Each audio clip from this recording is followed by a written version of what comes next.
Assalamualaikum warahmatullahi wabarakatuh. Kami dari kelompok 5 yang terdiri dari Devi Revita Amalia, Andri Riyandi, Fitriana Asni, Sri Puan Hanum, Febriani Saputri, dan Muhammad Adril Maulana akan menjelaskan tentang jurnal yang kami dapat, yaitu yang berjudul Formulation Development and Evaluation of Aqueous Injection of Poorly Soluble Drug Made by Novel Application of Mixed Solvency Concept.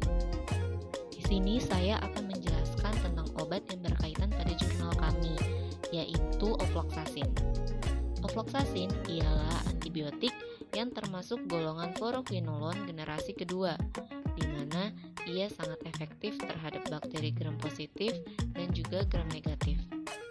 Ofloxacin ini digunakan untuk mengobati infeksi saluran kemih, infeksi pernafasan, gonorrea, dan juga infeksi mata. Untuk sediaannya itu sendiri, ofloxacin biasa dibuat dalam bentuk tablet, obat tetes berupa obat tetes mata, dan juga sediaan parenteral berupa injeksi. Untuk kelarutan dari ofloxacin ini sangat bergantung pada kondisi pH pelarut atau lingkungannya. Maka dari itu, untuk meningkatkan kelarutan dari ofloxacin dapat dilakukan dengan mengatur pH lingkungannya, yaitu dengan menambah larutan dapar pada saat pembuatan obat.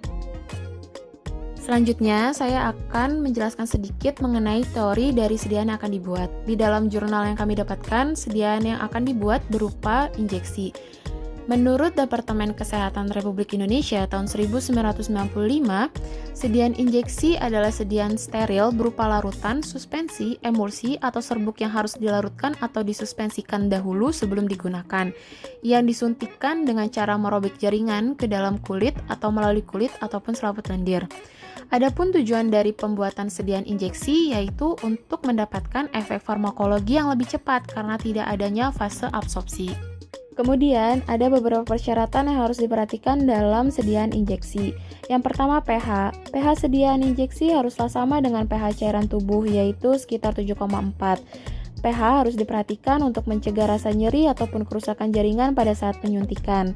Sehingga apabila zat aktif yang digunakan dalam sediaan injeksi merupakan sediaan yang asam atau basa, dapat ditambahkan pendapar untuk mendapatkan pH yang sama dengan cairan tubuh. Kemudian tonisitas. Tonisitas dalam sediaan injeksi haruslah diperhatikan betul karena apabila sediaan injeksi terlalu hipotonis akan mengakibatkan hemolisis sel darah merah. Sedangkan apabila sediaan injeksi hipertonis akan menyebabkan rasa nyeri, kerusakan jaringan ataupun krenasi sel darah merah. Adapun tekanan osmotik dari darah yaitu sama dengan larutan natrium klorida 0,9%.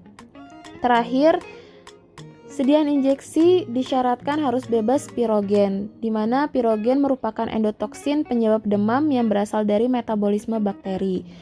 Terakhir, ada formulasi umum dari injeksi. Formulasi umum dari sediaan injeksi meliputi zat aktif, pembawa, dan zat tambahan. Adapun zat tambahan yang dapat digunakan antara lain pengatur tonisitas, pengatur pH atau dapar, pengawet, antioksidan, anestetik lokal, zat pengkompleks, dan suspending agent atau emulgator.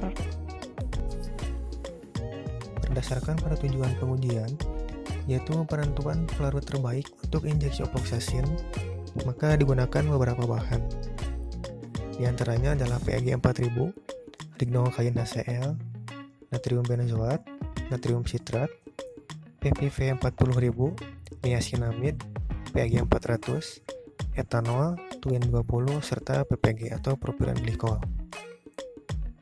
Data kesetaraan kelarutan yang diperoleh dari tiap-tiap bahan adalah sebagai berikut. Dengan kelarutan tertinggi yaitu pada natrium benzoat, kemudian pada Twin 20, niacinamide, lignocaine HCl, PAG 4000, propilen glikol, PAG 400, PPP 40000, etanol, dan yang terendah adalah air sulin.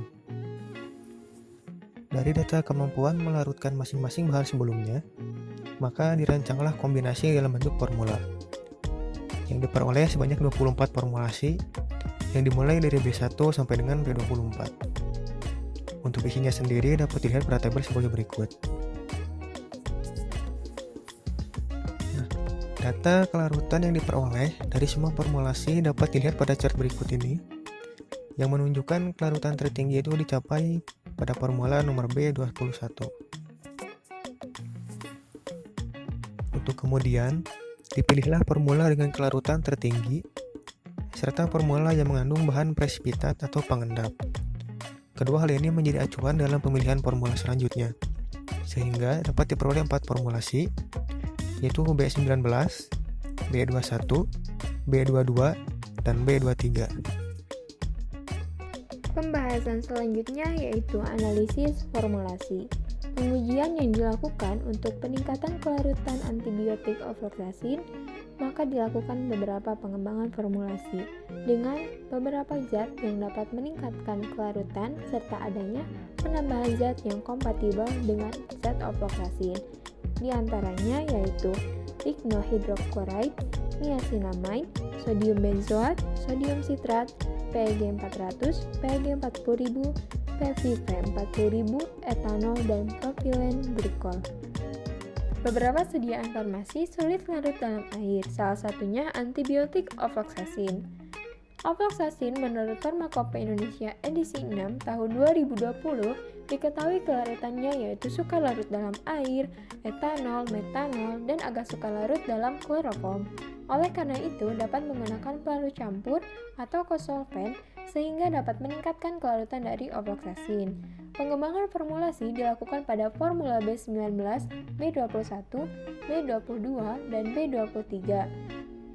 Pada tiap-tiap formulanya dilakukan penambahan zat yang berbeda. Hal tersebut dilakukan untuk mengetahui kelarutan ofloxacin yang lebih baik.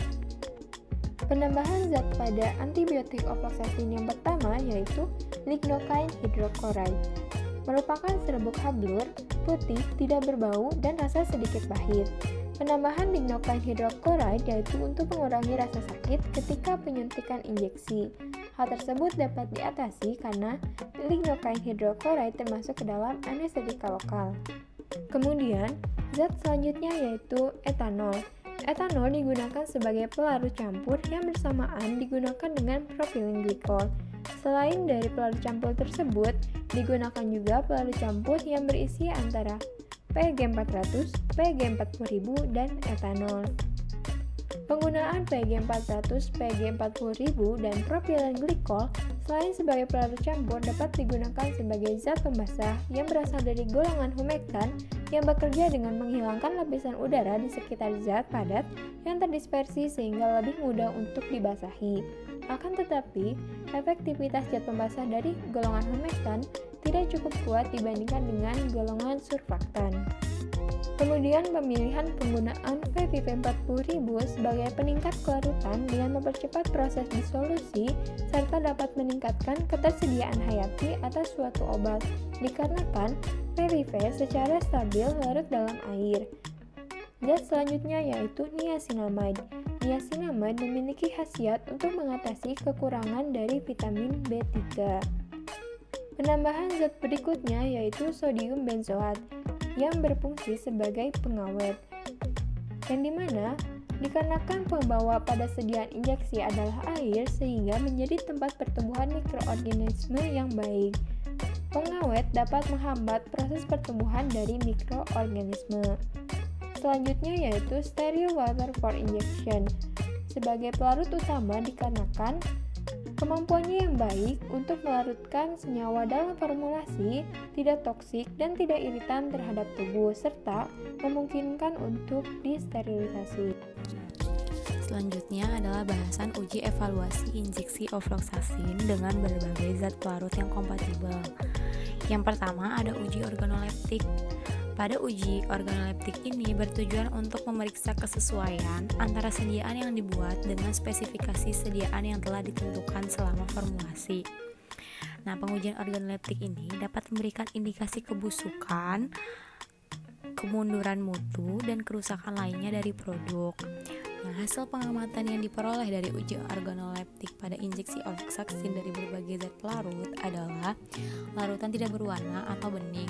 Hal ini memenuhi spesifikasi bahwa larutan tidak berwarna karena menggunakan air steril untuk injeksi atau aqua pro injection sebagai pelarutnya. Selanjutnya ada uji kejernihan larutan. Pada parameter uji kejernihan larutan ini bertujuan untuk mengetahui kejernihan dari sediaan injeksi yang dibuat, sehingga dipastikan larutan injeksi terbebas dari pengotor. Prinsipnya adalah dengan menyinari wadah dari samping dengan latar belakang hitam dan putih. Nah, dari hasil pengamatan yang diperoleh dari uji kejernihan larutan injeksi ofloxacin dari berbagai zat pelarut yang digunakan adalah larutan jernih, dan hal ini membuktikan bahwa sediaan injeksi ini tidak terdapat pengotor di dalamnya. Lalu selanjutnya ada uji pH. Pada parameter uji pH ini bertujuan untuk mengetahui pH sediaan sesuai dengan persyaratan yang telah ditentukan dan untuk meningkatkan stabilitas injeksi supaya tidak terjadi kristalisasi, mengurangi rasa sakit dan iritasi, juga mencegah pertumbuhan bakteri. Karena jika pH terlalu asam ataupun basa sangat mudah ditumbuhi oleh bakteri. Nah, hasil pengamatan yang diperoleh dari uji pH pada injeksi ofloxacin campuran B19 adalah pada pH 5,6. Pada injeksi ofloxacin campuran B21 6,2. Pada injeksi ofloxacin campuran B22 6,8 dan pada injeksi ofloxacin campuran B23 pada pH 7. Selanjutnya ada uji kebocoran.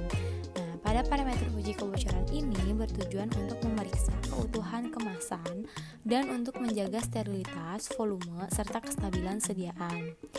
Prinsipnya adalah mengetahui kelayakan kemasan, apakah mengalami kebocoran atau tidak, dengan dilakukan membalikan ampul yang sudah dilas dengan wadah posisi terbalik.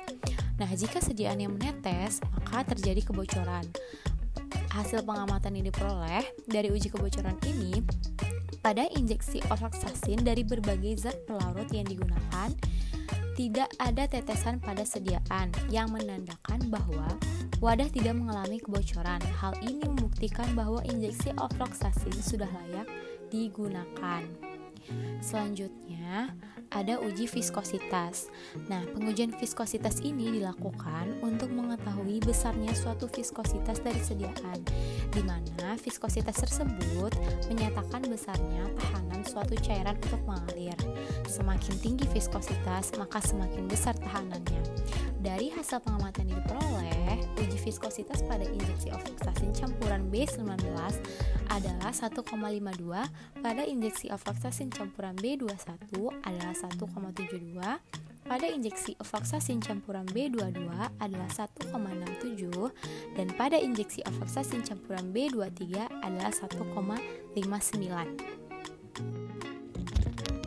Berdasarkan hasil presentasi yang sudah teman saya sebutkan, maka dapat disimpulkan bahwa sediaan injeksi merupakan sediaan steril yang disuntikan dengan cara merobek jaringan ke dalam kulit. Nah, biasanya dalam sediaan injeksi terdapat persyaratan yang harus dipenuhi.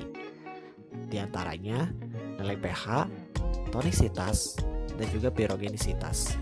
Untuk nilai pH sendiri, pH serum normal manusia biasanya rentangnya yaitu 7,4.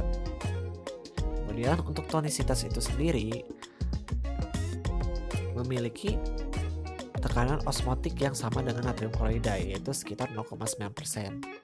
Kemudian untuk larutan parenteral itu sendiri karena dalam sediaan injeksi biasanya menggunakan tekanan osmotik sekitar 150 sampai 900 mol osmosis per kilogram.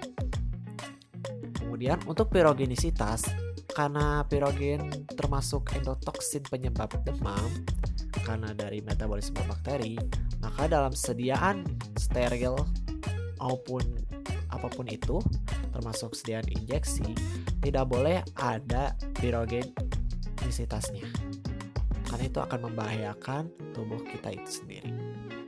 Kemudian untuk formulasi umum injeksi meliputi zat aktif, zat pembawa, dan zat tambahan. Untuk zat tambahan sendiri, ini ditambahkan tergantung dari formulasinya. Di antaranya pengatur tonisitas, pengatur pH, pengawet, antioksidan, anestetik lokal, zat pengkompleks, dan suspending agent jika sediaan dalam bentuk suspensi. Kemudian Ofloxacin merupakan salah satu obat antibiotik yang biasanya digunakan untuk berbagai infeksi. Dan untuk penggunaannya bisa berupa oral, obat tetes, dan juga dapat dibuat dalam sediaan parenteral yaitu injeksi. Yang dilihat dengan kelarutan ofloxacin yang tergantung dalam kondisi pH pelarut atau lingkungannya. Berdasarkan formulasi peningkatan kelarutan antibiotik ofloxacin, beberapa zat yang efektif meningkatkan kelarutan ofloxacin tertinggi adalah larutan natrium benzoat dan yang terendah adalah aquades. Lalu, dalam analisis formulasi, zat ofloxacin di sini dapat diketahui suka larut dalam air, etanol, metanol, dan agar suka larut dalam kloroform. Nah, oleh karena itu, dapat menggunakan pelarut campur atau konsolven sehingga dapat meningkatkan kelarutan ofloxacin. Di antaranya seperti sodium benzoat, polyphenol, sterile water for injection, lidocaine hydrochloride, dan juga propylene glycol. Nah, untuk sodium benzoat ini biasanya digunakan sebagai pengawet. Dan kemudian tadi sterile water for injection sebagai pelarut, terus polyphenol sebagai peningkat kelarutan. Ini kenapa digunakan? Karena dia stabil larut dalam air. Kemudian lidocaine hydrochloride sebagai anestetik lokal agar tidak sakit dalam proses penyuntikan. Dan juga propylene glycol juga ini sebagai pembasah, zat pembasah dalam golongan humectant. Dan yang terakhir yaitu dari hasil uji evaluasi injeksi ofloxacin dapat dilakukan dengan cara uji organoleptik, uji kejernihan larutan, uji pH, uji kebocoran, dan uji viskositas. Untuk uji organoleptik biasanya ini dilihat dari warna, bau, serta bentuk fisiknya, dan bisa dilakukan dengan uji indera atau uji sensorik diri kita sendiri. Kemudian uji kejernihan larutan. Parameter uji kejernihan ini bertujuan untuk mengetahui kejernihan dari sediaan injeksi yang dibuat. Kemudian uji pH. Pada uji pH ini dilihat karena disesuaikan dengan nilai pH suatu injeksi yaitu 7,4. Maka dilakukan uji pH. Apabila sesuai, maka sediaan tersebut telah sesuai dengan hasil yang didapat. Kemudian untuk uji kebocoran, biasanya ini bertujuan untuk memeriksa keutuhan pada kemasan untuk menjaga sterilitas, volume, serta kestabilan sediaan. Dan yang terakhir adalah uji viskositas. Biasanya uji viskositas ini digunakan untuk mengetahui besar suatu viskositas dari sediaan untuk mengalir pada saat proses penyuntikan. Semakin tinggi viskositas, maka semakin besar ketahanannya. Sekian yang bisa kelompok kami sampaikan. Mohon maaf apabila masih terdapat kesalahan. Wassalamualaikum warahmatullahi wabarakatuh.